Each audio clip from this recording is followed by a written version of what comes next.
This is Sissinghurst Castle in Kent. It's a beautiful complex of Elizabethan buildings surrounded by what appears to be a quintessential English country garden. It's in pretty pristine condition today, but it wasn't always like that. At the start of 1930, everything here was overgrown and overlooked, marked by crumbling walls and chicken wire. And it was this wildness which enchanted the best-selling writer Vita Sackville-West. Vita fell in love with Sissinghurst at first sight. For her, this messy patch of land was a wonderful opportunity, a blank canvas on which she could cultivate and express every aspect of her unique character and every one of her passions. Her writing, her family's history and ancestral home, gardening, other women, her husband Harold, all would be expressed in the buildings and grounds around me. This is the story of Vita's Sissinghurst. This is the story of Vita in love.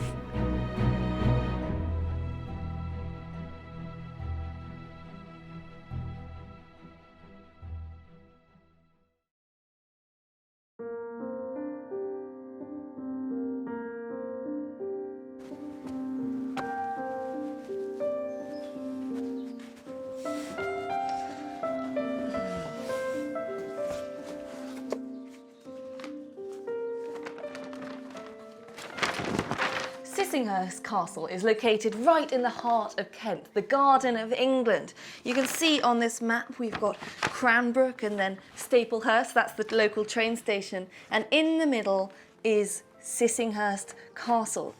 And this is where Vita and Harold moved in 1930. Victoria Mary Sackville-West, more commonly known as Vita, was one of the most successful writers of the 1920s. She was a prize-winning poet and a prolific novelist. Her husband, Harold Nicholson, was a writer and diplomat who had worked at the 1919 Paris Peace Conference. The couple had been looking for a new house for a while, and suddenly they found somewhere. Harold recorded the thrilling news in his diary on the 4th of April 1930. Vita telephones to say she has seen the ideal house, he wrote, a place in Kent near Cranbrook. This 16th century castle was not really a castle at all. It had originally been a grand Elizabethan house with courtyards and outbuildings, but over the 17th and 18th centuries it fell into disrepair, so much so that in the 7 Years' War it was leased to the government and used to incarcerate 3,000 French prisoners. When these Frenchmen wrote letters home, they described Sissinghurst as the chateau, probably because of the tower. The name stuck and Sissinghurst became known as Sissinghurst Castle. When Vita and Harold arrived in 1930, the place was a bit of a mess, and Vita recorded her first sights of Sissinghurst in her diary.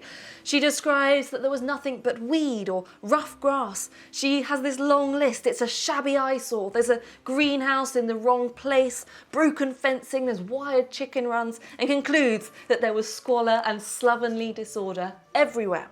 But this didn't matter to Vita. In fact, the wildness seems to have inspired her.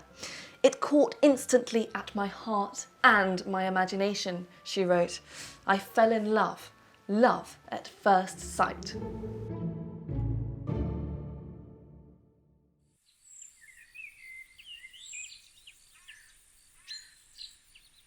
When Vita arrived at Sissinghurst, she was a best-selling novelist, famed for her wit, passion and eccentricity. I find Vita's novels fascinating, not only for their remarkable prose and vivid descriptions, but they give a real insight into her character. They're a mixture of dramatic escapism, of creative expression and autobiography. This is one of Vita's most famous books, The Edwardians. It tells a story of a handsome young man called Sebastian. He's the heir to a vast and beautiful English country estate. His life is, it seems, set out. He's to play the role of the classic young Edwardian heir, with a life marked by lavish parties and intrigue and tradition that you find in the cold, decadent heart of Edwardian high society. But Sebastian isn't sure it's a role he wants to play, and the book explores position, privilege and wealth in a society steeped in tradition, and how this was at odds with the modern world. Vita, too, was a woman trapped between the old and the new. One of the repeated themes of her life, as revealed in her writing, was a great yearning. A yearning which looked back to her childhood years, spent at the magnificent family house just 25 miles away, Knowle.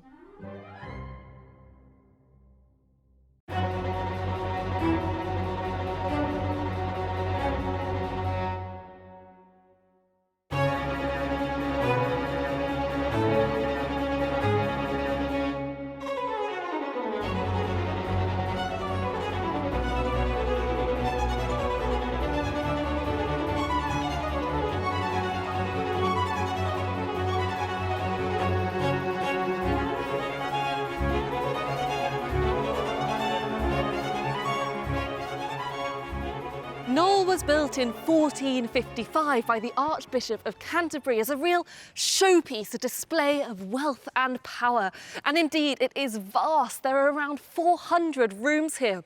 It then came into the hands of King Henry VIII, and then in the early years of the 17th century, it became the home of the Sackvilles.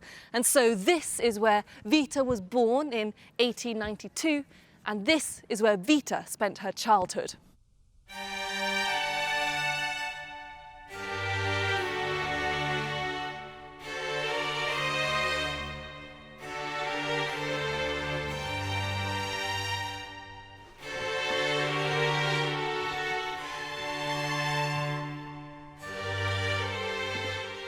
Everywhere you look at Knowle, there are images and symbols from Sackville ancestry. Here on the great staircase, this triumph of Jacobean design, we have these wonderful leopards, some carved from the wood, some painted on the walls. The Sackville coat of arms. Vita grew up here as an only child, exploring every nook and cranny of these vast rooms on her own. I'm heading to the attics to find out more about this extraordinary, lonely childhood, with National Trust curator Sam Smith. So tell me, what was Vita's life like growing up here? Did she have a close relationship with her parents, or? Not really. So her mother she wasn't very close to at all, and her mother very often would take herself off to bed not being well. Her father was quite quiet, but she did used to go on long walks with him, talking about science, but there was always this guilt from Vita that she wasn't the boy that would be the heir of this house. Okay, so she's growing up in this enormous house, possibly one of the biggest houses in the country, on her own, with parents that aren't really around. I know she was a big writer. Is that how she filled the gap? Yes, between the ages of 14 and 18, she wrote 8 novels here and 5 plays, all that had links to the house and the family of Knowle.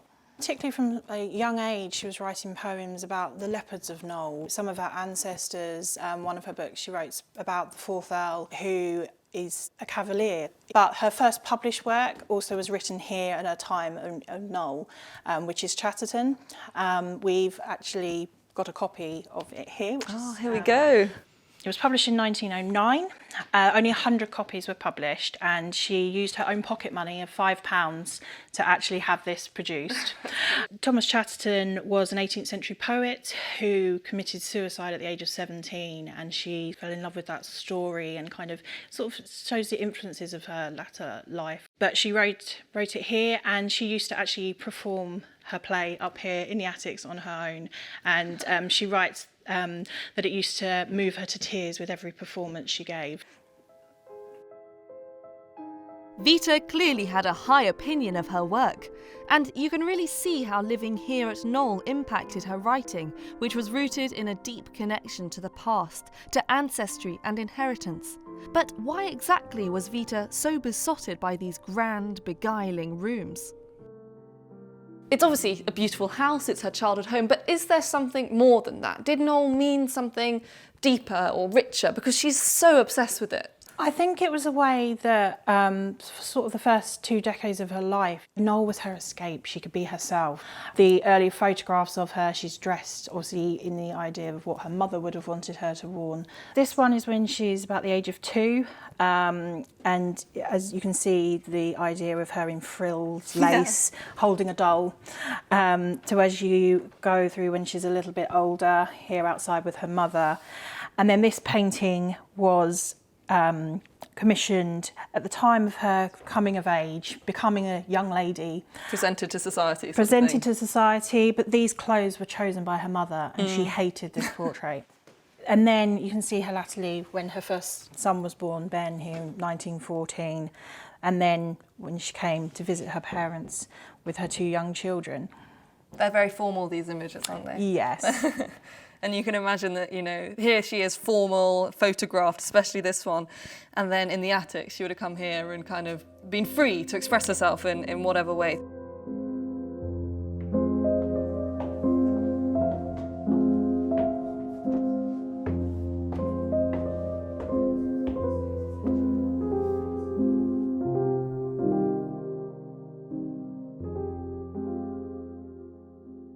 Coming here to Knoll and standing in these sumptuous staterooms with all these Sackville ancestors looking down from the walls, you can begin to understand quite what a significant role this house played for Vita, what an impression it might have left on a young child, an only child with a curious and creative spirit.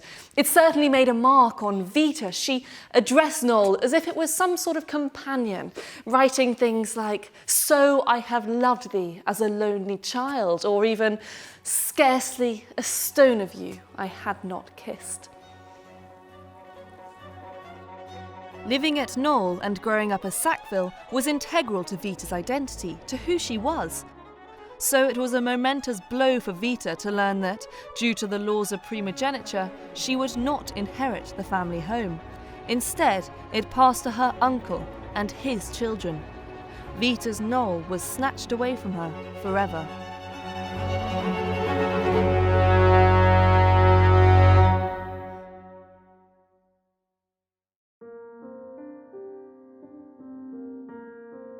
Sissinghurst, though, did something to soothe this mighty loss. For in these mullioned windows, these red brick walls softened by centuries of change, and in these wild gardens were traces of grandeur. And it's often been thought that at Sissinghurst, Vita hoped to resurrect the spirit of her parents' great ancestral home.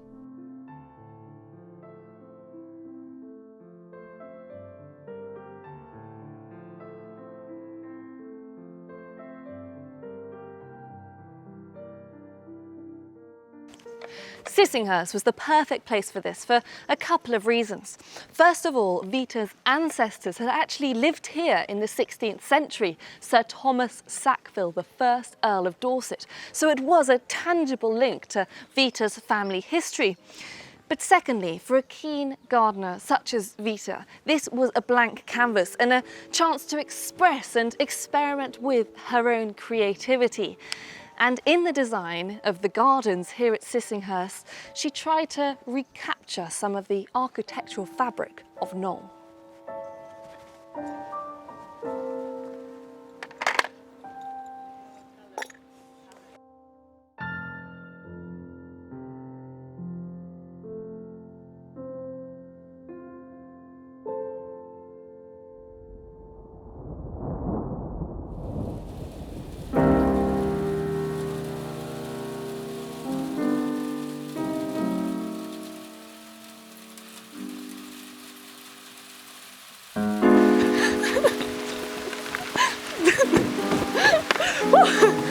Unfortunately, we got caught in a rainstorm. It's not ideal for painting, I have to say. First, I mean, that is what Sissinghurst is all about, I suppose. Big extremes. One moment you're in beautiful, sunny English weather, and then the heavens opened. And actually, that is what Sissinghurst is about in some ways. It's about these changing shifts. And actually, when you go from the white garden to the rose garden to the cottage garden, they all have changing moods and they do shift in tone. Just like walking from, say, a drawing room to a morning room. And although my painting journey has been cut a little short, it's been an interesting way to look at Vita's designs. And actually she did talk about the way that she laid the flowers out as bits of paint on a palette, randomly assorted, these bright blotches of colour.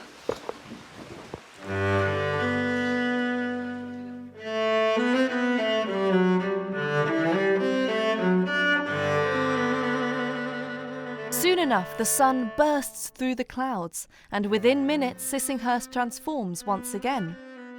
The more time I spend here, as the light and weather changes, the more curious these gardens become, constantly revealing new secrets and perspectives. One of the most effective spaces Vita created can be found beside the south cottage. Here the flowers are restricted to a narrow spectrum of hot colours to emulate the effect of a sunset. It's an explosion of bright oranges, fiery reds and dazzling golds. I'm meeting Deputy Head Gardener Helen Champion to find out how Vita and Harold brought this space to life. I think the first thing to say, it was a true partnership. So it's one of those unique occasions, I think, where two minds come together and just bring, their own unique perspective and skills to create something really special.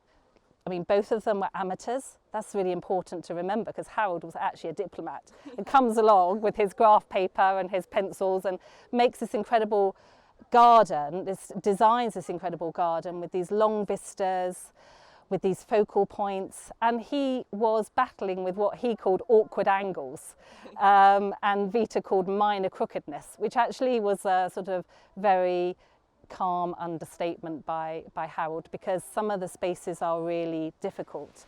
So tell me a bit about Vita's approach to gardening. What kind of gardener was she?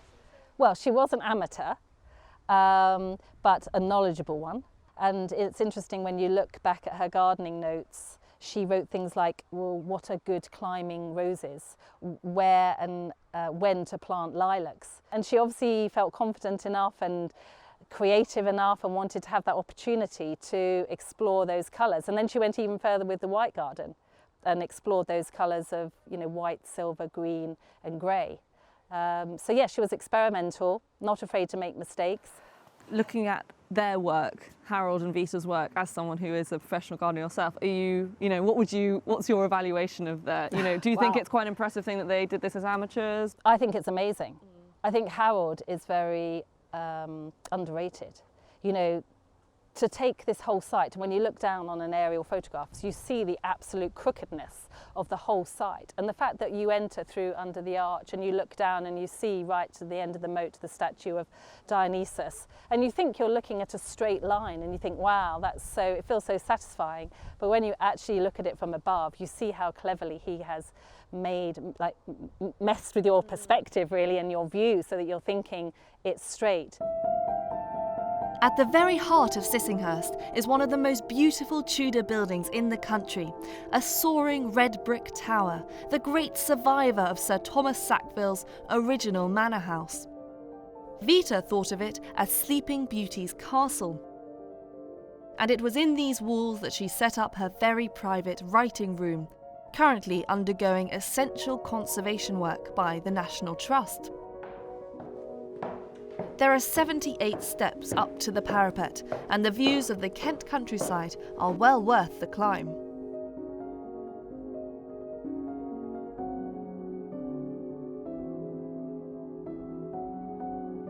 From the top of the tower, you can really get a sense of the two different gardening styles of Vita and Harold. We've got these very neatly clipped hedges. In this garden over here, that's definitely Harold's work. And then Vita over here, you can see it's a bit wilder, a bit more free in her expression of colour and organisation of the plants. So already, this image I've got of Vita's Sissinghurst is really quite complex. We've got this strange, rundown Elizabethan set of buildings which were rescued by an eccentric writer and her diplomat husband. And when they arrive, they transform it. Yet this is not just a tidy-up. This is a big, bold expression of Vita's lifelong internal yearning. A yearning for those vast rooms at Knowle, those spaces which she cherished as a child. Such a peculiar tapestry, and all these threads are coming together, yet we've still got so many more questions to ask. Where was Harold, her husband, in all of this? And then what about all of those relationships with women, with people like Virginia Woolf? How did they play into the story? I've come to the library to meet someone who can answer my questions. Historian and writer Sarah Gristwood. So, Sarah, tell me, what was the relationship like between Vita and Harold? Wonderful but deeply unusual. I mean, theirs really was a marriage like almost no other. They met in the days, before the First World War. They married in 1913. And then, of course, Vita had been a debutante, a very upper-class young lady. He was a rising diplomat. And so perhaps no one around quite realised how unusual this marriage would be. But in the course of it, though they had affairs with other people, hers mostly with women, his with men, they never for a second yielded in their devotion to each other. What was it like for them living here with their boys, their children? What kind of dynamic was it, in the household? Well, of course, they bought Sissinghurst, quite a long time into the marriage. Their boys were teenagers. And when Vita found this place as a ruin and fell in love with it, everyone else was horrified. Of course, what there's this wonderful room we're sitting in. There's cottages dotted around the garden. And at first they did think of trying to link them up and make something more like a conventional house. But I think it wasn't only lack of funds that stopped them, because the way they lived here was again unusual, to say the least of it. I mean, Harold and Vita lived in a cottage over there where Harold also had his study. The boys lived in another cottage over there. They'd meet here in this great room, in the evenings. But that meant, of course, a walk through the gardens, whatever the weather. Harold said that he thought this really was ideal. It reflected their, to him, perfect family and was the perfect way of living for it. But he was talking about the fact that there could be intimacy, but there was also distance. Distance makes the heart grow fonder. Yeah, precisely that. I mean, her son mentioned later how Vita was a loving mother, but not perhaps a very close one. That wasn't so unusual in a way for the aristocracy of the time.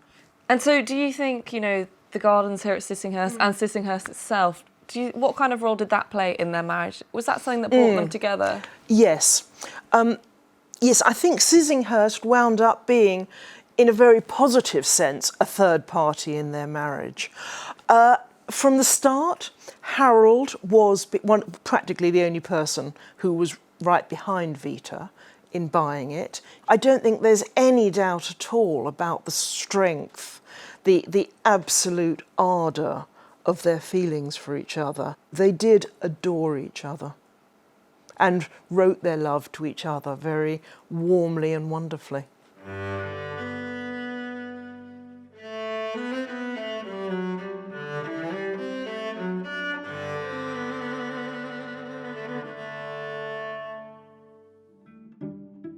Vita's unconventional relationship with Harold was clearly one held together by true love and respect. But of course, Vita is more commonly known for her many passionate relationships with women. So how did this fit into Sissinghurst's story? I'm meeting National Trust curator Eleanor Black to give me some clues. So, Eleanor, looks like you've got a wonderful display of objects here. What have we got? We do. So I thought we would start with this cards. So this is a Valentine's card. That's lovely. It's A very beautiful pretty, rose. handmade, and we open it up, and it's Valentine's Day 1955, but it's unsigned, so a bit of a mystery. And what I love about this is when you lift the flap of the heart, you've got Sissinghurst Tower just in the background. That's wonderful. You can see the tower, the flag, the countryside. So it's been, you know, handmade for Vita, lovely. very thoughtful, but unsigned. So I thought maybe we could have a look at some of the objects around this card that sit in the writing room and try and work out who the card might be from. Oh, exciting. Okay, I'm ready. Put my Agatha Christie hat on. So if we go in sort of chronological order, we could start by talking about Violet Trefusis. Violet Trefusis was an English socialite and author, and one of Vita's greatest and longest loves. Their relationship continued even when both were married. Violet really is such a defining character in Vita's life. The two of them have this incredibly strong connection. It's a very kind of tumultuous love affair. So this is a portrait of Violet. And the other really, really star Violet object in our collection is this. So this is the famous Gladstone bag. And this is a bag that normally lives in Vita Sackville-West's writing room, a real sanctum for her. Very few people went in. It was her kind of room of one's own creative space. And after she dies in 1962, her son, Nigel Nicholson, is going through her papers. He's looking at a room. It must have been a really emotional time for him. And he finds this little bag locked. And so you can see here, he gets a knife and he slashes his way in.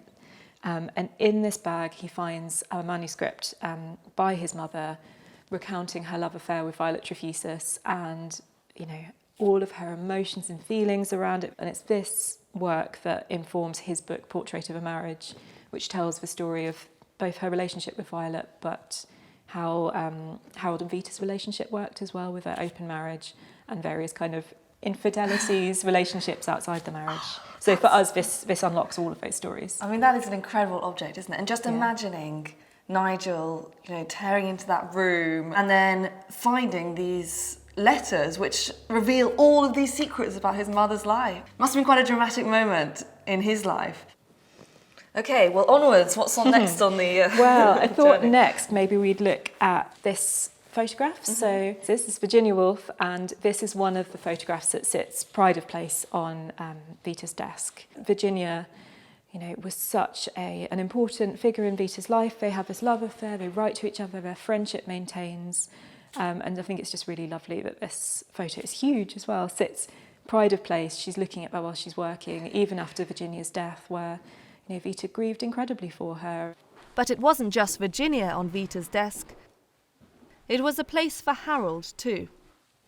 And I thought I'd show you this book from our collection, which it's a gardening book. It's by Gertrude Jekyll, the famous garden designer. But what I love is when you open it up, a couple of handwritten notes in here. Look at that. So this says, from Harold, from himself, because Vita was too slops, so too lazy, to look after the potpourri. And then he's dated it here, 1916. And then underneath she's replied, she was not, it all blew away. So she's saying, I did look after a potpourri, but it all blew away. That's hilarious. And I just think, what I love about Sissinghurst in our collection, but also Vita and Harold's relationship is, you know, these were deeply serious, intelligent, hard-working people, but also they were fun, and their letters to each other are casual and just like, and it's like a text exchange, isn't it? It's just, you know, a quick rattled-off message to say, why didn't you do this domestic task? And she's saying, I did.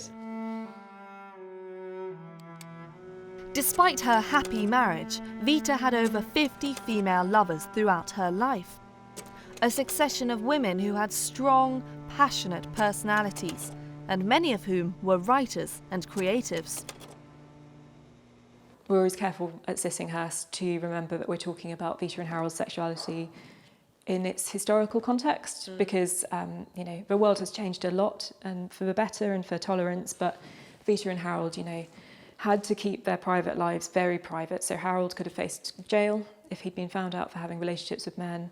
And for Vita, she was facing scandal and ruin and publicity that she was really trying to avoid. So I'm always really careful that we don't have all the facts and we don't have it straight from them of how they saw their sexuality. Were they bisexual? Were they gay? Always mindful that we don't ever want to kind of project anything onto them or feel like we're gossiping about them. And the last thing I want to show you are these two little Christmas cards. So again, more handmade lovely. cards. For Vita, we've loved from Edie. So this is Edie Lamont, who was an artist, friend. And then this one, Sissinghurst again, and Lift with Flap Roses, which I love, which might be a clue for us. And again, for Vita from Edie. It's not a hard one to kind of find a conclusion for, but I think although this Valentine's card is unsigned, I think we could guess at who would make Vita this personalised card with Sissinghurst in it.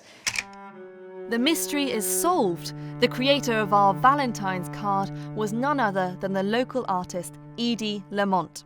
So Edie was one of Vita's lovers. They have a really good, quite long relationship and friendship as well.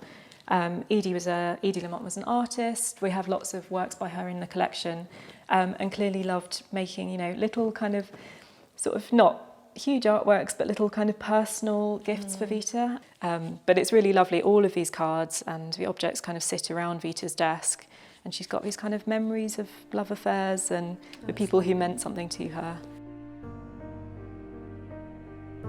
But of course, I've already seen there was one woman who Vita adored above any other, keeping a photograph on her desk.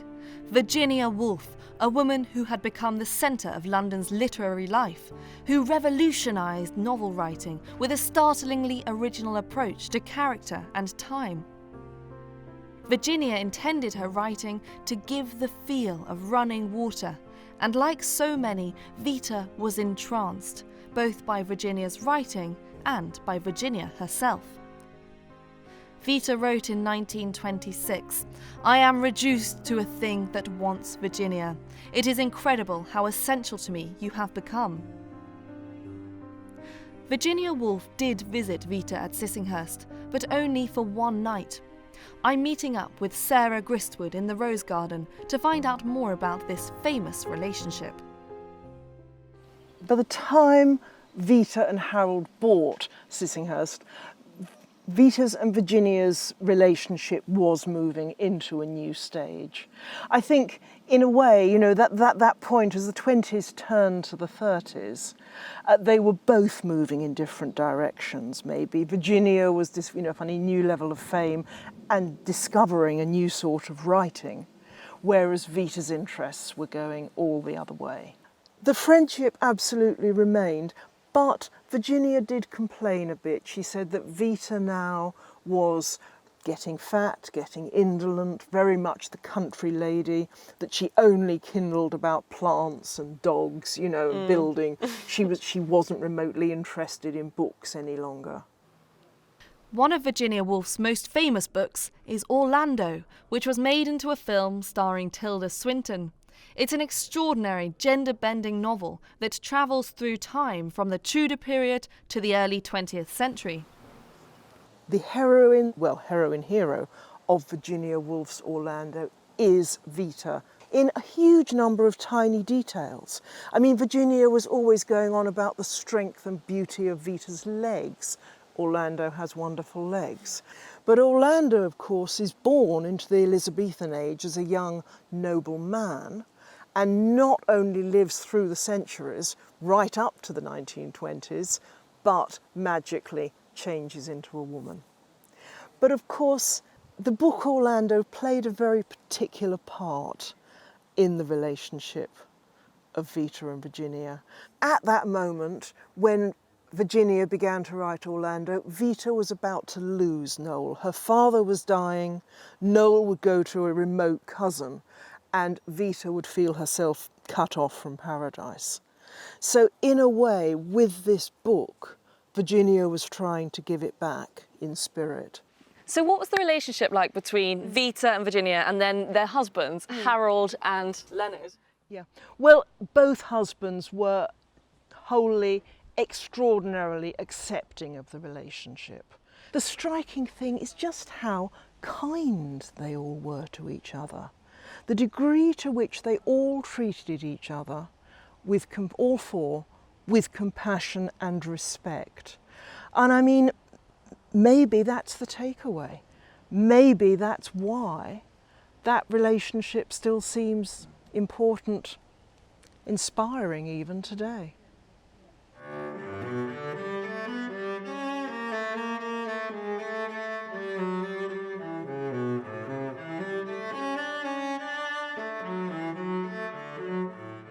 Vita Sackville-West was quite an extraordinary woman, and so much more than what she's often known as the lover of Virginia Woolf. In the abrasive world of the early 20th century, she loved many women with vigorous ardour, whilst also adored her husband, Harold. She was a prolific creator, constantly pushing things forward with her writing, her gardening, and very approach to life itself. And you get a real sense of that here. Her fizzing energy, her boundless passion, her zest for life.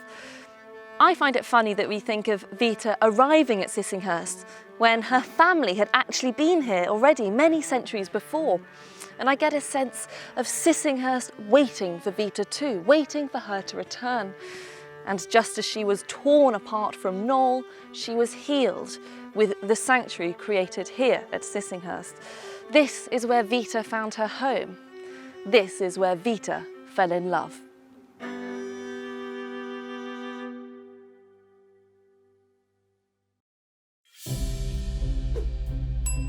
Blenheim Palace is the only non-royal, non-episcopal house in England to hold the title of palace, and it's probably most famous as the home of Winston Churchill. But there's so much more to it than that. These grounds are bursting with all the thrills and spills of history. This has been the home of weird Art Deco eyes, a Roman sarcophagus, and maybe even a medieval labyrinth. And the drama which has happened here is worthy of a Shakespearean epic. There have been clashes between queens and duchesses and royal mistresses. There have been national heroes and mischievous schoolboys. And let us not forget the most undervalued character of all, a porcupine. It's bursting with history and riddled with secrets. So, without further ado, let's get to it. These are the secrets of Blenheim Palace.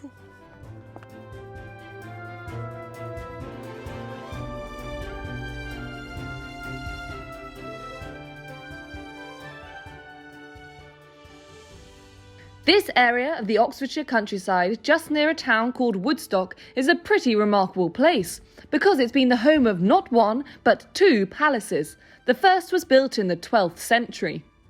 In 1129, King Henry I built a hunting lodge here and had 7 miles of wall built to create the first enclosed park, where he kept lions and camels and even England's first porcupine. His grandson, King Henry II, turned the hunting lodge into a grand palace named Woodstock Palace. Henry II spent much time at Woodstock, holding important councils and royal weddings. It was at Woodstock that he had his first clash with Thomas Becket. It was also here that it said King Henry II built a secret cloistered retreat for his mistress, Rosamund Clifford, which could only be reached via a labyrinth of paths. The idea was to keep her hidden from Henry's formidable queen, Eleanor of Aquitaine.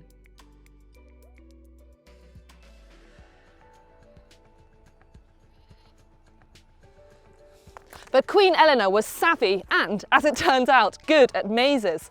The story goes she navigated the labyrinth, confronted fair Rosamund and forced her to choose between the dagger and a bowl of poison. Rosamund chose the latter and died. Woodstock Palace no longer exists, but part of what is supposedly fair Rosamund's hideaway can still be seen. This is a pool known as Fair Rosamund's Well. It's said to be supplied by a spring that never stops flowing. A likely story. Woodstock Palace was also familiar to many of England's kings and queens, especially Elizabeth I, who spent nearly a year under house arrest during the reign of her sister, Queen Mary I. Elizabeth even scratched the following words on one of the windows: "Much suspected by me, nothing proved can be, quoth Elizabeth, prisoner." Henry II's royal manor was attacked during the English Civil War. By the 18th century, it was derelict and crumbling. It seemed the glory days for this plot of land were well and truly over. Not quite. This was to change after the monumental events of the 13th of August 1704. Far away from the sleepy Oxfordshire countryside in a place in southern Germany known as Blenheim or Blenheim, over 100,000 men prepared to fight. The ensuing bloodshed became one of the major battles of the War of the Spanish Succession, the Battle of Blenheim. Once more, it was a tremendous victory for allied English, Dutch and Austrian armies. Bavaria was knocked out of the war, and Louis XIV's hopes of an early victory were destroyed. One of the factors of the Allied success was the brilliant leadership of John Churchill, the Duke of Marlborough. It was a textbook example of planning, logistics, tactical and operational skill. Marlborough's close attention to detail was worth it. Not only did he come home in glory, with battle being compared to Agincourt, but in 1705 he was given one of the most generous gifts in history. We're not talking a bottle of champagne or a free holiday here, or even a couple of VIP tickets to Wimbledon. Parliament promised to build him a palace. And where would this palace be? Well, here at the Royal Manor of Woodstock. And so John Churchill, the only Briton ever to have risen from a commoner to a duke in one generation, was given money by Parliament to build himself a cosy getaway in the countryside. He built this.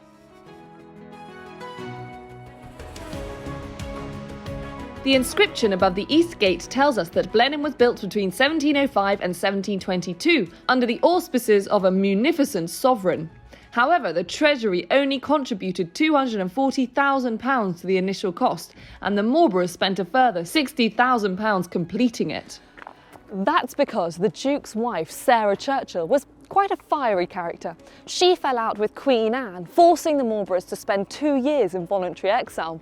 She fell out with the architect Vanbrugh too, who was banned from the site and replaced by his assistant, Hawksmoor, halfway through the project. It would have made an excellent episode of Grand Designs. Despite the drama, the combined efforts of Vanbrugh and Hawksmoor made this one of the best examples of English Baroque architecture, perhaps only rivalled by Castle Howard in Yorkshire. This architecture is theatrical, heavily three-dimensional, almost grotesque in its lavish use of curves and embellishments. Although there are classical elements, columns, colonnades and archways, little attention is paid to proportion. In fact, everything here seems to overwhelm you with exaggeration. It is truly monumental in scale. The site of the palace covers some 7 acres. It requires stone from 20 different quarries across the country and an army of 1,500 workmen. In more recent years, repainting the interiors took 7 years and rewiring them took another 7 years, by which time you probably need to repaint them again. But Blenheim wasn't really built as a palace to be lived in. It was first and foremost a monument to a great warrior and an epic battle. And everywhere you look are clues, some of them not so subtle. Look, there are cannonballs everywhere. Look at this enormous entrance portico on the north front. It resembles more the entrance of a pantheon than a family home. And down below are sculptures showing the trophies of war. On the clock tower, the English lion has the French cockerel in its claws. In the northern part of the park stands an 134 feet tall column of victory. It's crowned by a lead statue of the first Duke of Marlborough and shows him dressed as a Roman general, with eagles at his feet and a winged victory in his hand. The Marlboroughs even built their very own triumphal arch, known as the Woodstock Gate, which was based on the Arch of Titus in Rome. And it feels pretty grand on the inside too. The Great Hall has a 67-foot high ceiling, exactly half the height of the column outside. And there he is, the first Duke of Marlborough, kneeling to Britannia and presenting a map of the Battle of Blenheim.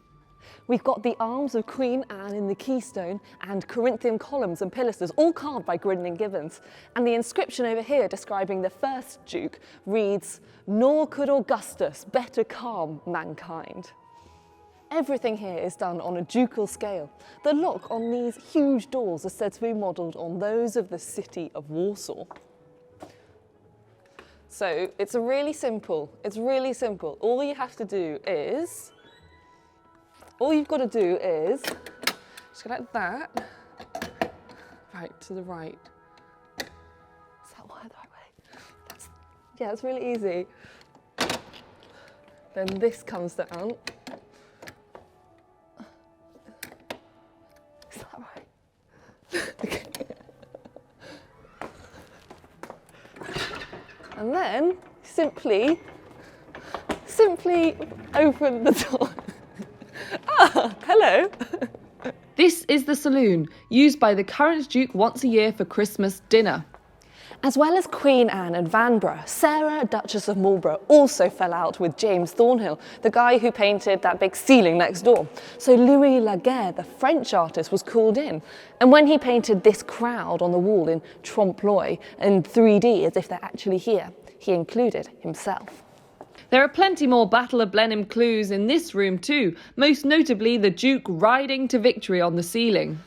I'm starting to get the feeling that the first Duke of Marlborough might have been quite a boring person to sit next to at a dinner party, beginning every other sentence with, "Oh, that really reminds me of this time at the Battle of Blenheim," or "It's funny you should say that because when I was writing the dispatch after the Battle of Blenheim," or "That's hilarious, it's just like Blenheim." We know John Churchill, we get it. This is one of the 30 historic clocks which have to be changed twice a year. Before Greenwich Mean Time, aka GMT, was universally adopted, the 4th Duke of Marlborough introduced his very own Blenheim time. They measured it by using a sundial combined with the specific longitude of the palace in relation to Greenwich. There are several staterooms at Blenheim, all hung with tapestries showing Marlborough's victories. But the most intriguing item in this room is a piece of paper. It appears to be a bill from a French tavern listing meat and wine and the prices. But on the right side of the paper is a scrawled letter, for this is the copy of the Blenheim Dispatch, a letter which the first Duke wrote from the battlefield to his wife Sarah Churchill. This bill was the only piece of paper he had to hand, and it reads, "I have not time to say any more, but to beg you will give me my duty to the Queen, and let her know her army has had a glorious victory." Another incredible object in these rooms is this French royal standard with its 3 fleurs-de-lis. Now, Marlborough wasn't actually given the land here. The land was still owned by Queen Anne, so he was renting it from the crown. But it was a pretty good deal. All he had to do once a year on or before the anniversary of the battle was present a standard bearing the fleurs-de-lis of France. This tradition continues to this day, and if someone forgets, then it all reverts to the crown. This is the Long Library. Originally planned as a room to hang paintings, it is now home to more than 10,000 books. The Annual Register of 1825. I love that one. At one end, it's got a magnificent statue of Queen Anne. Queen Anne played an important role at Blenheim because she was best friends with Sarah Churchill, the Duchess of Marlborough, until they fell out. It was a turbulent relationship, dramatised in the film The Favourite. Despite falling out with Queen Anne, Sarah Churchill seemed to remember her old friend fondly and commissioned this full-size statue. Sarah wrote in 1735, "I am going to Rysbrack, who was the artist, to make a bargain with him for a fine statue of Queen Anne, which I will put up in the book window room with a proper inscription. It will be a very fine thing, and though one figure will cost me £300, I have satisfaction in showing this respect to her, because her kindness to me was real.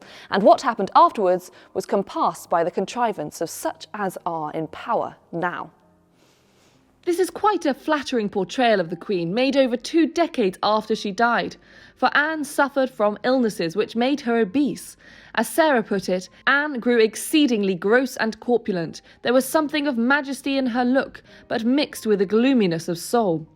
When Anne died in 1714, aged 49, she was placed in a coffin described by one onlooker as so wide it was almost square.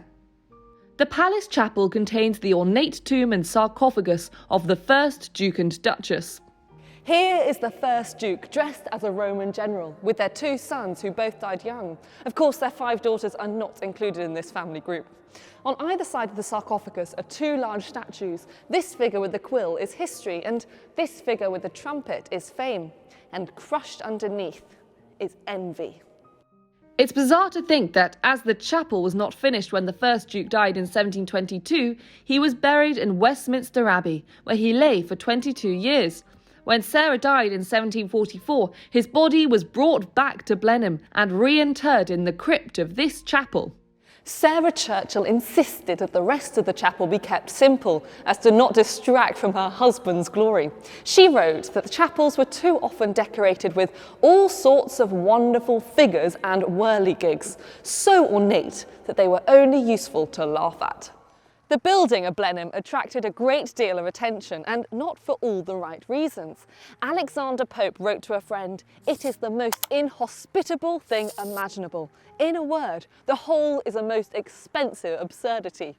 The Duke of Shrewsbury described it as a great quarry of stones above the ground. Sounds like someone was jealous. The original gardens here were designed in a formal style, like those at Versailles, but by the mid-18th century, the fashions had changed. In 1764, the landscape architect Lancelot Capability Brown was called in to update it in a more naturalistic style. One of the things he did was flood the area to create a great lake, so when you look at this bridge, which dates from 1708, you're only seeing the top half. In fact, this was designed as a habitable viaduct with 30 rooms, including, apparently, a ballroom and a theatre. When the lake was drained a few years ago, they found original plasterwork, stairways, tunnels, cooking ranges, chimneys, fireplaces, and even some 18th century graffiti.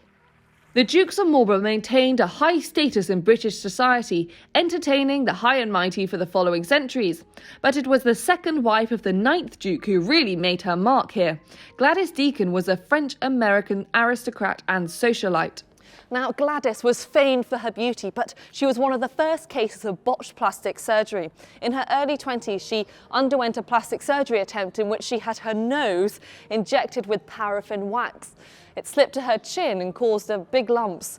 But despite this, her beautiful blue eyes were captured forever here on the portico ceiling in front of the main doors of Blenheim Palace. They were painted in 1928, and she is said to have climbed the scaffolding to give the artist a blue silk scarf to get the shade exactly correct. And her perfect Grecian features were also immortalised as 2 matching sphinxes in the lower water terraces. Of course, Blenheim is most famous as the birthplace of Winston Churchill, who was born in this very flowery room. But this was actually an accident. It was all rather sudden, for Winston was 2 months premature. His father recorded that a rather imprudent and rough drive in a pony carriage brought on the pains on Saturday night, and before a doctor could arrive from London, Winston had arrived himself. "The boy is wonderfully pretty," his father wrote, "so everybody says, and very healthy, considering its prematureness." And you can even see some of Churchill's curls. Here are Sir Winston Churchill's curls cut from his head when he was 5 years old. Churchill remembered Blenheim fondly. "At Blenheim," he said, "I took 2 very important decisions, to be born and to marry. I am content with the decision I took on both occasions. For it was here at the Temple of Diana that the young Clementine Hosier was enjoying the summer sunshine, and Winston Churchill approached her and proposed." So she was just waiting here. Any minute, I think. Any minute now. This is one of my favourite items you can look at Blenheim Palace, Churchill's burgundy siren suit. Churchill had a variety of siren suits, which he referred to as romper suits, which he could slip on over his clothes in the event of an air raid. Apparently, they were often damaged and returned to his Jermyn Street shirt maker for repair, where it turned out the damage wasn't from enemy action, but cigar burns. Churchill actually became very fond of this casual wear, opting to sport it for the most formal of occasions. He actually wore one on a visit to the White House in Washington in December 1941. And at a press conference later that week, Mrs. Roosevelt declared that she was going to have one made for her husband too. So although we might remember Churchill as a statesman, was his real legacy the invention of the onesie? Churchill was buried close to Blenheim too, in the nearby village churchyard at Blaydon alongside his mother and father. If you look out from the Salon portico, you can see Blaydon Church. So the north-south axis of the palace connects the column of victory of the first Duke in the north with the grave of Winston Churchill in the south. At the start of the Second World War, Blenheim Palace welcomed 400 boys evacuated from their school, Malvern College. and it was also used by MI5 and the British Council. The Great Hall became the dining room, huts filled the formal gardens for classrooms, the long library and the staterooms became dormitories, and to protect the works of art in the palace, only pencils and not pens were allowed. And when an epidemic broke out, the long library became the hospital wing, with German measles at one end and mumps at the other. The crowning glory of the Long Library is this organ, an instrument which has entertained everyone from kings, emperors to wounded soldiers. Kaiser Wilhelm II listened to a recital of Wagner and Handel when he visited in 1899 and compared this organ to the steering of a great battleship. And there's quite a sweet note on the front too. It reads, "To memory of happy days and as a tribute to this glorious home, we leave thy voice to speak within these walls in years to come, when ours are still." But whilst this organ was supposed to have 2,300 pipes, after the visit of the Morven schoolboys, there were only 2,297. 3 of the smallest pipes were missing. The school coughed up, of course, but the mystery was never solved until many decades later they turned up in the post out of the blue. It turned out that one of the boys had stolen the pipes as a bit of a joke, but never quite plucked up the courage to admit it. It was a secret he took to the grave, for it was his widow who finally sent them back. Perhaps it's no surprise that Blenheim has had its fair share of Hollywood film crews. Mission Impossible, The Young Victoria and Gulliver's Travels were all filmed here. And most glamorous of all, a Walker's Crisp advert with Victoria Beckham. And it was here in the Great Court that Daniel Craig, playing James Bond in the film Spectre, parked his Aston Martin and snuck inside the palace to join a meeting. And of course, he soon leaves the meeting by jumping through one of these windows, running along the colonnades and jumping out from behind the columns and whizzing away in the Aston.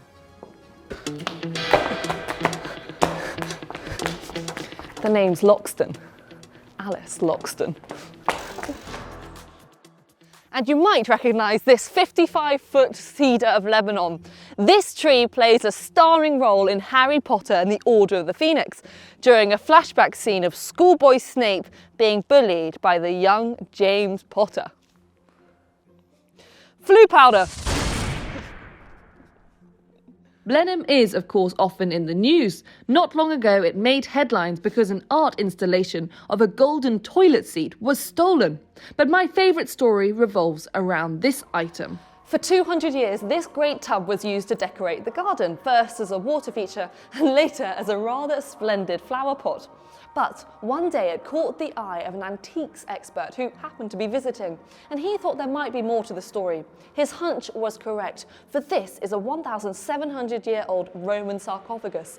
The carvings show a drunken Dionysus leaning on a satyr at a party, flanked by the likes of Hercules and Ariadne, and 2 large lion heads. It's valued at £300,000. That's a pretty pricey flower pot.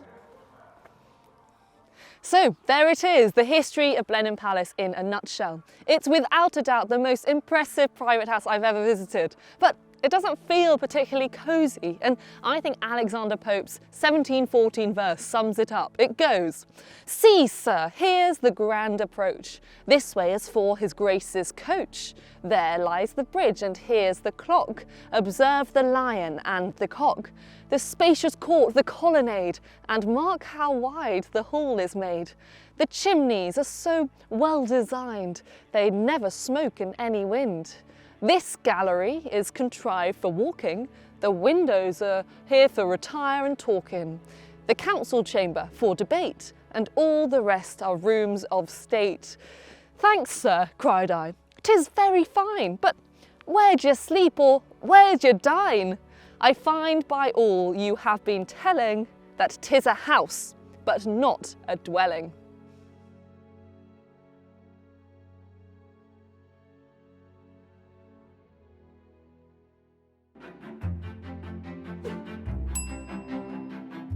This is Stourhead, and I know what you're thinking, that this is another of those classic English stately homes with dusty wallpaper and all those chairs with those pine cones on. Well, let me tell you now, you couldn't be more wrong. for this is one of the most exciting historic houses in the country. Once upon a time, this house was at the forefront of art and design, architecture and interiors. We're talking big, bold, new ideas which had never been done before. This place was a hub of creativity, of experimentation, and once more it's had a pretty dramatic past, peppered with outrageous parties, terrible tragedy and even a visit from King Alfred the Great.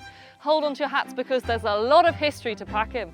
These are the secrets of Stourhead.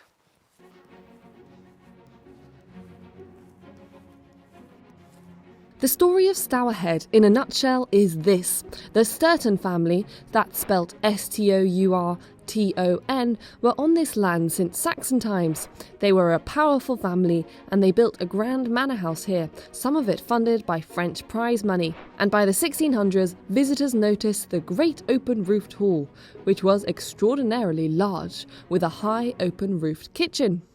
Where then are the remains of that magnificent manor house, or the family who lived here for 500 years? Well, I'm afraid to say there's really not much to see. All I've got for you are these effigies. We've got Edward, who was the 6th Lord Stourton, lying recumbent here in a suit of armour, and his wife Agnes, and they're located near the altar in Stourhead Church. You see, the Stourtons were staunch Catholics, and they paid the price, for it made almost every part of their life difficult. By the 18th century, they'd fallen on hard times and faced financial ruin. And so the days of the Stourton family on this land were over. In 1717, the estate was bought by a family who had a fair bit of cash to splash. It was the dazzlingly wealthy banking family, the Hores of Fleet Street.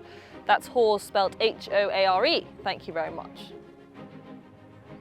The Hoare family, over several generations, really put their stamp on this place. They demolished the old manor, doing such a good job that we genuinely have no idea where it is today. In its place, they built a vast Palladian country house and packed it with art. And they completely re-landscaped the place too, creating lakes, adding in temples and grottos and follies here, there and everywhere. So everything you see today at Stourhead began with the most formative of experiences, the gap year, or at least the 18th century version of one. It was common in the 1700s for wealthy young men to head out on what they called a grand tour. They travel around Europe, particularly Italy and Greece, to admire the art of the Italian Renaissance and the remains of the ancient Greek and Roman worlds. Today you'd come back with some holiday snaps, a few unsent postcards and a sunburn, but the members of the Hoare family were so inspired by what they'd seen in Italy that everything they did in this enormous estate was shaped by this experience. First up, the house is built in the Palladian style. That's copying the architectural theories of the 16th century Italian Palladio. So it's very symmetrical, it's very grand with these great columns and a classical temple shape in the centre of the facade, but it's also quite simple. Palladio would have loved it. Mi amore. And inside, the house is packed with hints to the classical past. This, if you hadn't already worked it out, is the library, and it was built in 1792.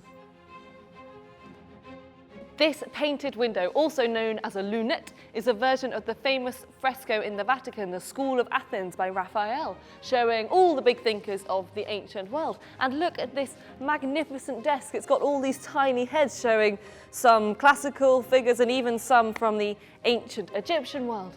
Even this carpet uses a design from a Roman tiled pavement, and if you look up, it's reflected in the barreled ceiling too.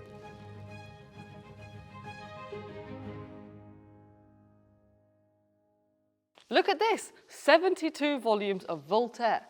Talk about digging your own garden. But the gem of the Stourhead collection is no doubt this object, which looks like it might be a prop in an Indiana Jones film. This is the Pope's cabinet, made in Rome in the 1590s, and it once belonged to Pope Sixtus V. Inside are 153 drawers for keeping all your valuables and secret items. And with that many drawers, ladies and gentlemen, you can guarantee your valuables are 100% secure. No one else will ever find them, and neither will you. It's decorated with every bit of glitter and bling you can think of. We've got gilt bronze, ebony, alabaster, crystal, garnet, jasper, lapis lazuli, amethyst and mother of pearl. Phew. It really is dazzling, and in fact I always think it's worth taking the necessary precautions in these situations. You can never be too careful. That's better. And look at this. This is the picture gallery. And this is the star painting here, the Adoration of the Magi, which was painted in 1605 and actually hung in a church in Florence. But after the church was destroyed in 1784, it was bought by the Hall family in 1790. But what I'm most interested in this room are these landscapes. Now, these are in a style which was popularized by the artist Claude Lorraine, a 17th century Frenchman. Now, Claude, as he was known, was incredibly popular. He really cracked it in terms of working out a formula and just churning them out. Although I'm not sure art historians would appreciate me saying that. But you'll always find the same features in these kind of paintings. It's a landscape, tick. Classical architectural features, tick. Leafy trees shaping the view, tick. People frolicking in the foreground in togas. There's hazy light, soft colouring, light reflected in the water, tick, tick, tick. These paintings are key to understanding the building and landscape here at Stourhead, because in the 18th century, they literally looked at these paintings and decided that that is what they wanted to build. Let me show you. These are the famous gardens of Stourhead, all of which were mapped out in the 18th century. And it's basically just like walking through a Claude painting, just without the oil paint, thank goodness. They created this enormous lake and then dotted the landscape with little temples and all sorts of weird follies, and then planted these trees to shape the view. Picture perfect, I'd say. This is the Pantheon. It's the largest structure in Stourhead Gardens, and it was the final one to be completed. It's modelled on the Pantheon in Rome, which is a pretty grand building to copy, considering a pantheon actually translates to a temple of all the gods. This building is made of limestone with a brick and timber supported dome, and you can see all these figures from the ancient and classical past. And it certainly impressed Horace Walpole, who in 1762 claimed that this building had few rivals in magnificence, taste and beauty.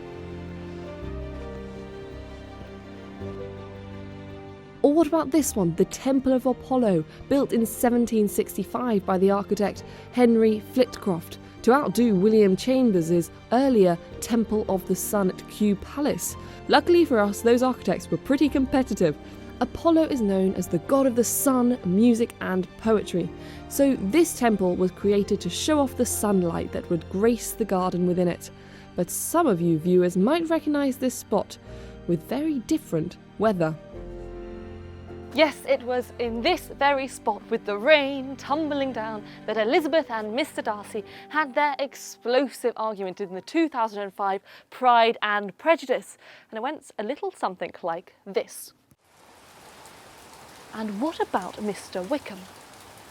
What excuse can you give for your behaviour? You take an eager interest in that gentleman's... He told me of his misfortunes. Oh, yes, his misfortunes have been very great. You ruin his chances and yet treat him with sarcasm. Your arrogance and conceit, your selfish disdain for the feelings of others made me realise you are the last man in the world I could marry.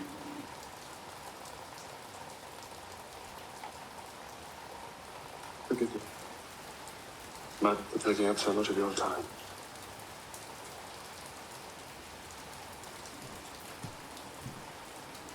It's okay, don't worry about it. This is the grotto, which was yet again inspired by Italy, when in the blazing heat of those Italian summers, they built these grottos to cool off. It's got this statue of Neptune, very apt as he's the god of the seas, the god of water, and then there's this statue of Ariadne inside, reclining. But I love this. Instead of a sign that says, "Quiet, please," they've inscribed this poem by Alexander Pope, which reads, "Nymph of the grot, these sacred springs I keep, and to the murmur of these waters sleep. Ah, spare my slumbers, gently tread the cave, and drink in silence or in silence, leave. So you get the idea. The garden is like stepping back into a classically inspired painting. But back to the house, we've still got lots to discover.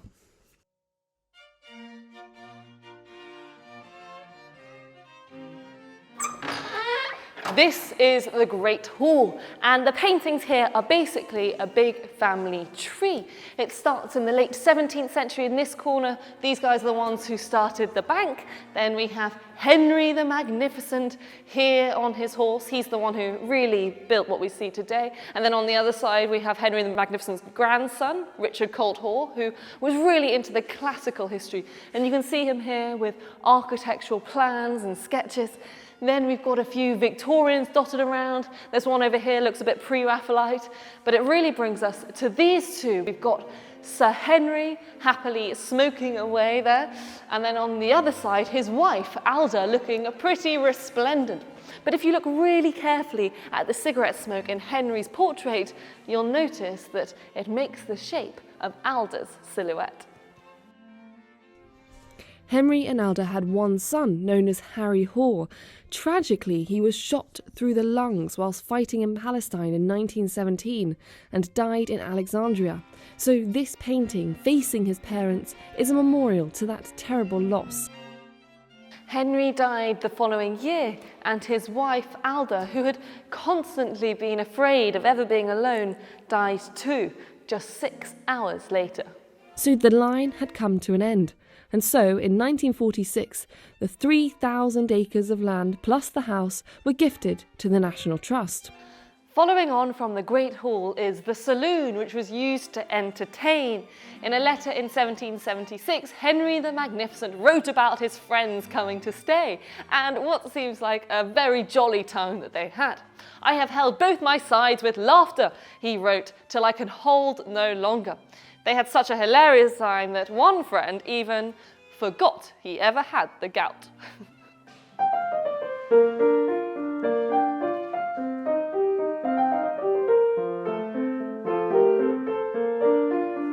Stop! You caught me playing Mozart.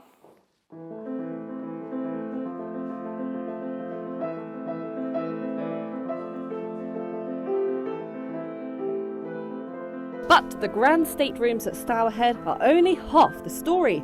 Time to head upstairs to explore the attics.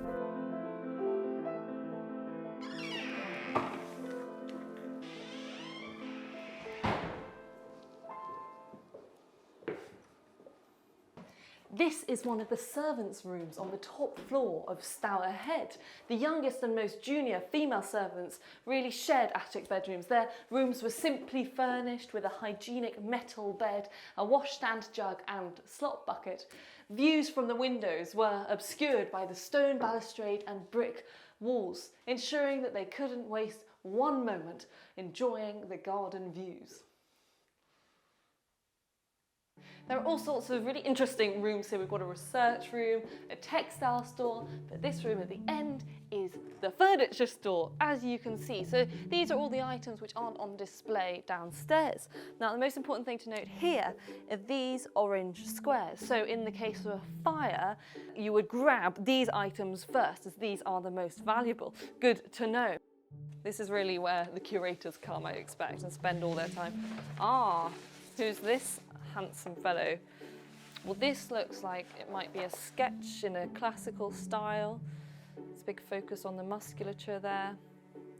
And I expect it's a kind of study by perhaps one of the artists that Henry the Magnificent patronised. Lovely. Time for a bit of fresh air. This is the bell that was used whenever they needed to summon people from the estate. Perhaps there was a time of crisis, perhaps people just needed to come to church, or perhaps someone was late for dinner.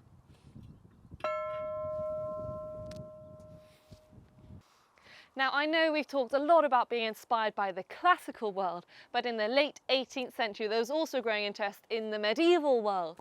A romanticised view of knights in shining armour, of fair maidens and round tables.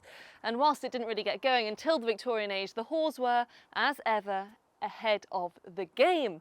And the best place to see this is out there in the garden. Let's go and have a look.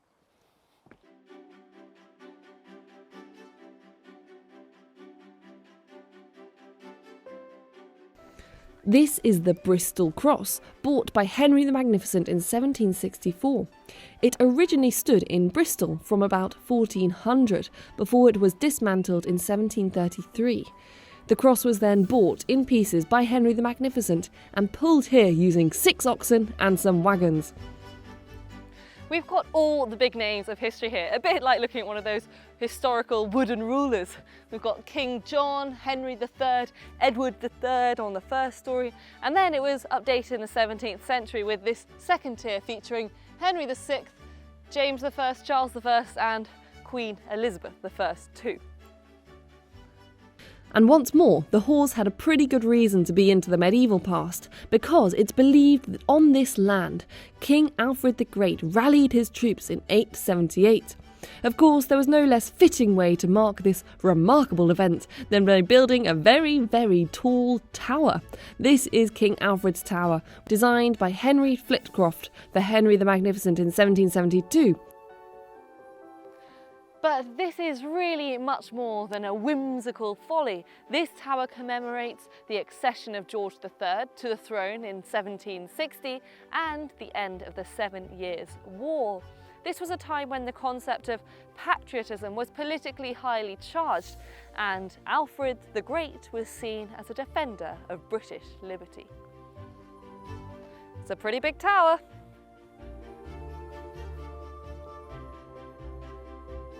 And it's got some pretty spectacular views at the top.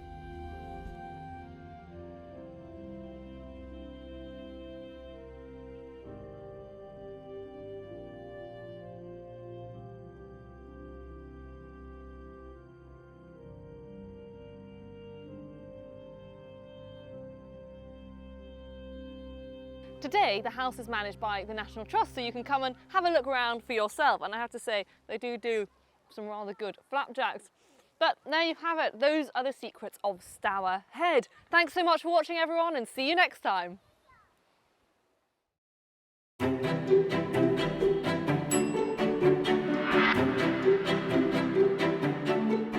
This is Ham House, one of the most sumptuous, richly decorated mansions in the country. Once more, it's full of intriguing stories, Civil War espionage, daring duchesses, and even picture frames in the shape of your ear. There's a lot of history here, so I hope you're sitting comfortably. These are the secrets of Ham House.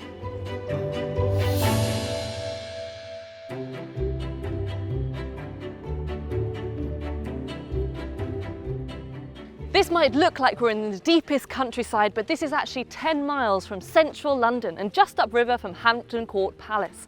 Ham House is located on a gentle bend of the River Thames, and it's the river that gives it its peculiar name. The house's existence was first recorded around 1150, and the name derives from the Old English ham, spelt H-A-M-M, which here meant the land in a river bend. Later on, in 1415, King Henry V acquired the manor of Ham up Kingston, which linked up the village here with the royal estate at Richmond upon Thames nearby. Then, in 1610, Ham House was built for Sir Thomas Vavasour, an Elizabethan courtier and Knight Marshal to James I. But in 1626, it was given to a man called William Murray by the king at the time, Charles I. Now, William and Charles were good friends. They grew up together and were educated together. So it's no surprise that when the Civil War kicked off, the Murrays were loyal royalists. Look at this lead bust. That's King Charles I, and you'll notice he has hair long on one side and short on the other. You often see this in portraits too. This was a style called a lovelock. It was popular from the end of the 16th century until well into the 17th century. And this longer part on the left, which covered the heart, was meant to show devotion to a loved one. And look here at the front door. It's got the Latin words Vivat Rex, which means long live the king. A pretty big statement in those Civil War years.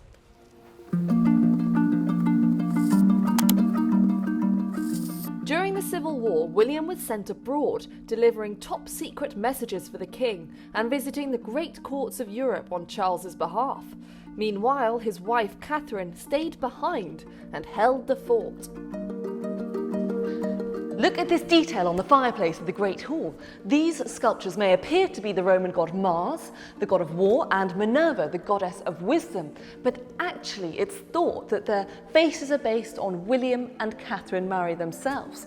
Quite a bold statement with which to greet your visitors.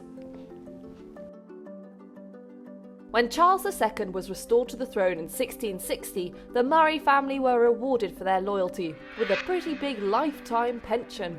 And with all this cash flowing in, they extended the house and redecorated it with no expense spared. So you know that Ham House was built in 1610, but it was then extended and remodelled in 1672, so it represents two distinctly different architectural styles from the 17th century. The first phase, which you can see in the main house, was in an early Jacobean English Renaissance style. The second phase, to the south, is loosely based on a classical style introduced from the continent by the architect Inigo Jones. The renovation was also important because it was, along with Whitehall Palace nearby, one of the very first installations of sash windows in this country. These are the ones which can slide up and down. This was a French invention which was refined with weights and pulleys here in England and then became commonplace in Georgian and Victorian architecture. Now, during the Commonwealth, the Murrays played a pretty risky game. Elizabeth Murray was the lady of the house at the time, a pretty formidable, brave character. Whilst she towed the line and became good pals with Oliver Cromwell's daughter, Betty, she may have also been a member of a secret royalist society, the Sealed Knot. This might just look like an ordinary chest, but actually there's a secret cavity inside which covers layers of secret drawers made for holding letters. Elizabeth Murray was entrusted with carrying coded correspondence to the exiled supporters of Charles II. She travelled to Paris and other European cities on clandestine missions and even was reported as being a royalist spy in Flanders in 1657.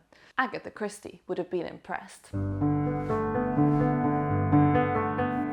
To learn more about the people who lived here, I was taken behind the scenes by the National Trust curator, Dr. Hannah Maudsley, to see some precious objects from the National Trust's collection.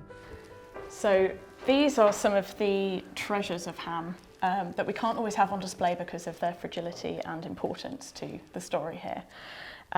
So I'll start with this one. This is a Book of Common Prayer. It was a gift from Charles I to William and Catherine, and it was from his own personal chapel. So it's silk, you've got gold and silver thread, and you can see Charles Rex, CR, picked out, and the lion and the unicorn and sort of royal crest on the front there.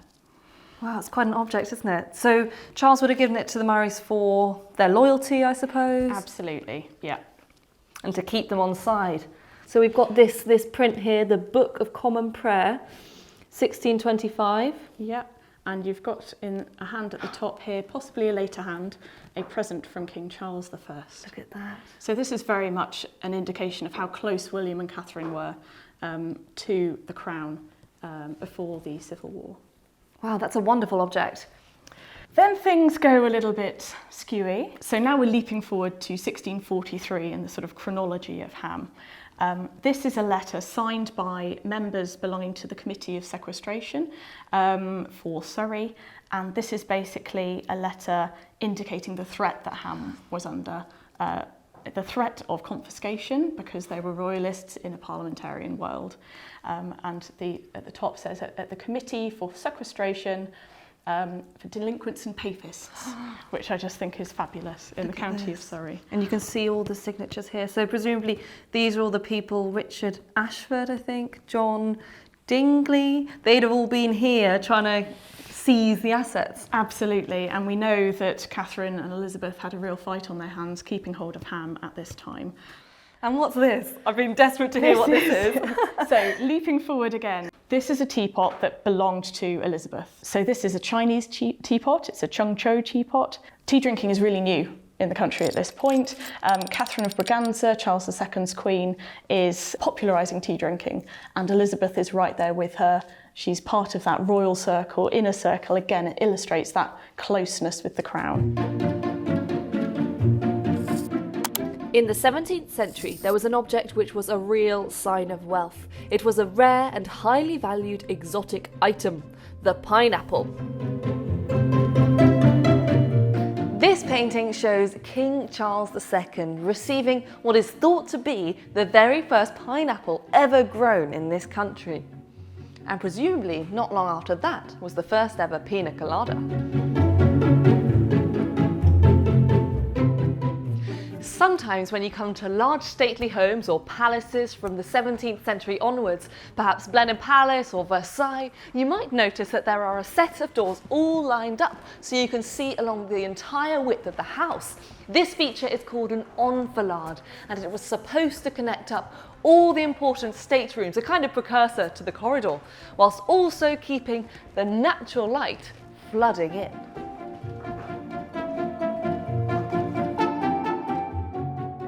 This was originally a family sitting room, but it was converted to a chapel during the 1670s. It's decorated with these beautiful crimson, velvet and damask wall hangings. That's why the light levels are so low in here, to minimise the damage to these original 17th century fabrics. The chapel was originally designed for Protestant worship, but was used in the late 19th century by the wife of the 8th Earl for Roman Catholic services.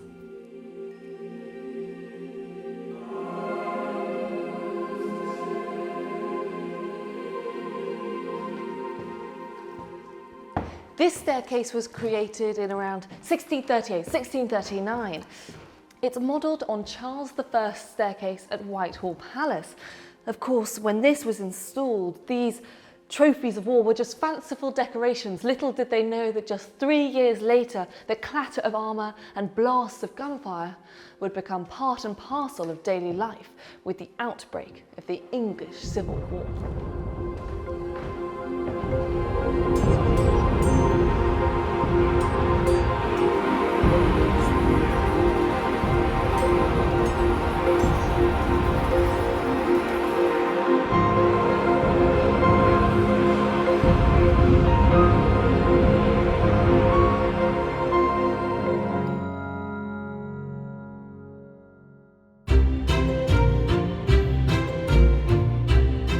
This is the north drawing room, full of incredible tapestries, but I'm more drawn to these swirly columns on the fireplace.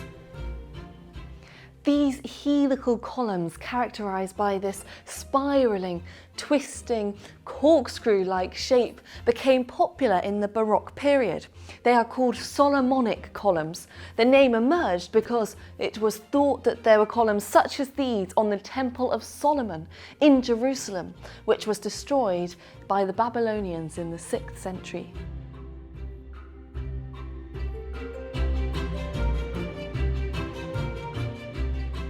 If you're ever exploring houses from the late 16th or early 17th centuries, you'll probably come to a room like this on the upper floors. This narrow room is called a long gallery.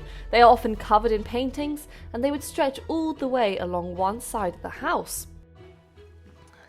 These kind of spaces would be used for impressing and entertaining guests, and even sometimes a bit of sports. In fact, I imagine it would be quite a good place for a bit of cricket. How's that? Here's King Charles I, painted by Sir Anthony van Dyck, looking very handsome, wearing this ribbon and the Order of the Garter. In recognition of their friendship, this painting was given to William Murray by the King himself. The picture frames are of particular note, being so elaborately carved. In fact, some of the frames here are worth more than the actual painting. They are in the auricular style, which means literally of the ear, because of these strange, undulating, slithery and boneless forms.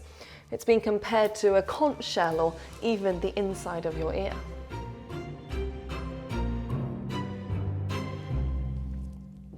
Ham House has many cabinets. Although cabinets and chests have been used since Roman times, they really came into prominence and they became valued in the 16th and 17th centuries in their own right. They were status symbols that a wealthy family would aspire to own.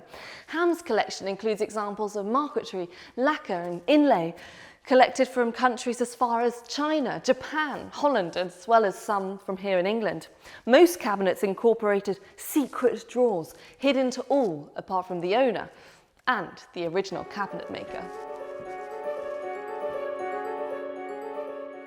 This is the green closet, and this was designed to display miniatures and small paintings. Miniatures were tiny, detailed portraits, which you could carry in your pocket. They were often given to people as love tokens, and there are 87 in this room. Here's one of Queen Elizabeth I. It was painted around 1590 by Nicholas Hilliard, so the Queen's in her late 50s here, and suitably bejewelled and decked out in pearls as befits her royal status. And I love this one above. This is a man consumed by flames. It was painted around 1610 by the renowned miniaturist Isaac Oliver. And if you look very, very, very closely, you can see a Latin motto lettered in black, meaning he becomes cold who does not burn, expressing a lasting love that was so fiery and so passionate it could only be cooled by death. Those Elizabethans were certainly dramatic.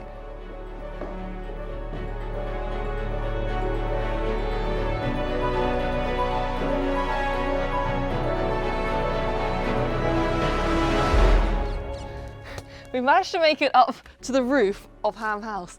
And I have to say, you really notice quite how enormous these chimneys are. There's rows and rows of them. And that really reflects how many fireplaces are downstairs. And the rooms up here, these would have been the bedrooms of the servants. They don't have great views, mainly looking out to the base of the chimneys or looking out on each other. And that's because the best views were out onto the grounds, which would be reserved for the family. And all the way at the bottom of the house is the Duchess's ensuite bathroom. And this is where Elizabeth Murray used to relax and unwind. Now, when the Duchess came to bathe, she had rather a good setup. She had this large round bathtub, and then, if she could, she'd get into this strange cotton cloak-like garment, which had a hole in the middle so she could put her head in. This was so that her hair, while she was bathing, wouldn't get wet. Then she'd sit on this little stool in the middle and she would wash her body, maybe steam her body, and there'd be all sorts of ladies' attendants around her. And then, if she could ever get out of this, she escaped the tent. She'd come over here, she'd lie down, and she'd have all sorts of scented oils rubbed on her body, a lot of TLC, I imagine. And then after that, she would come over to this door and return to her chambers through this private staircase. Very civilised. And look, come over here to this corner. I love these tiles. Here we've got one with a dragonfly, and then there's a dog with a cauldron stuck on its head. And even down here, a bird on a turnip. The decoration isn't quite so fancy here. This corridor is lined with leather buckets.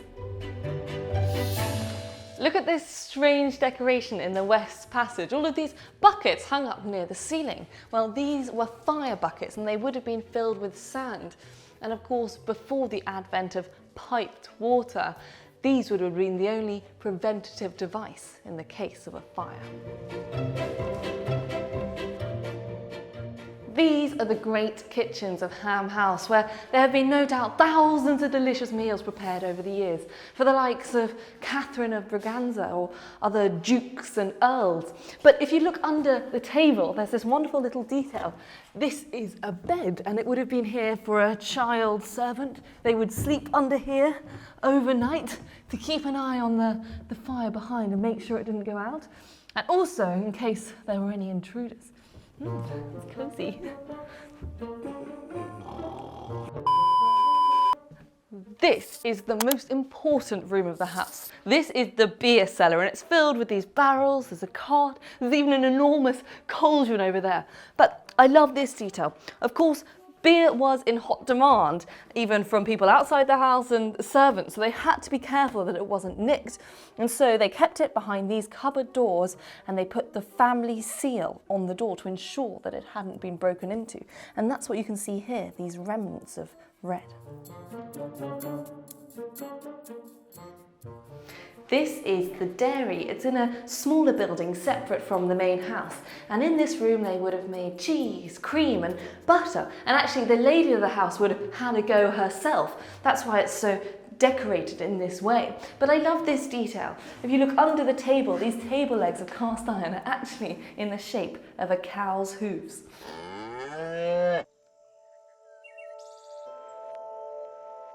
This is the kitchen garden, which dates back to the 1650s, when it would have provided all the fruit and vegetables needed to feed the whole household at Ham. It was also a showpiece for the Duchess's guests, among them Charles II, to admire when they were entertained at the house. So, even more important to keep those boarders under control. It's no surprise that Ham House impressed people over the years. In the 19th century, the great landscape painter Constable visited. He was fascinated by the house's atmosphere, writing in 1834, "It seems as if its inmates of a century and a half back were still in existence, and that on opening the doors, some of them would appear."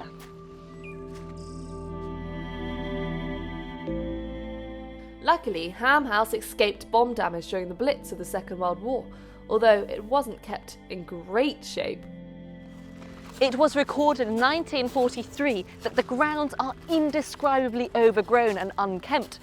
I passed along ranges of derelict outhouses. The garren is pitted with bomb craters around the house, from which a few windows have been blown out and the busts from the niches torn away.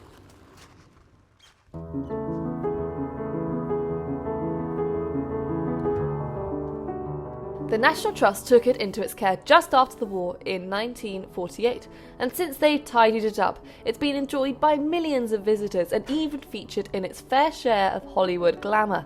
It's been the filming location for the Young Victoria, Anna Karenina, and Victoria and Abdul. And now, history hit.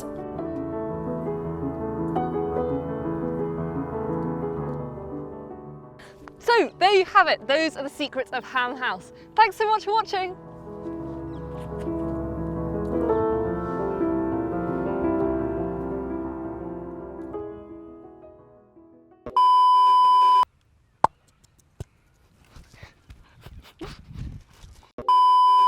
Thanks for watching this video on the History Hit YouTube channel. You can subscribe right here to make sure you don't miss any of our great films that are coming out. Or if you are a true history fan, check out our special dedicated history channel, historyhit.tv. You're going to love it.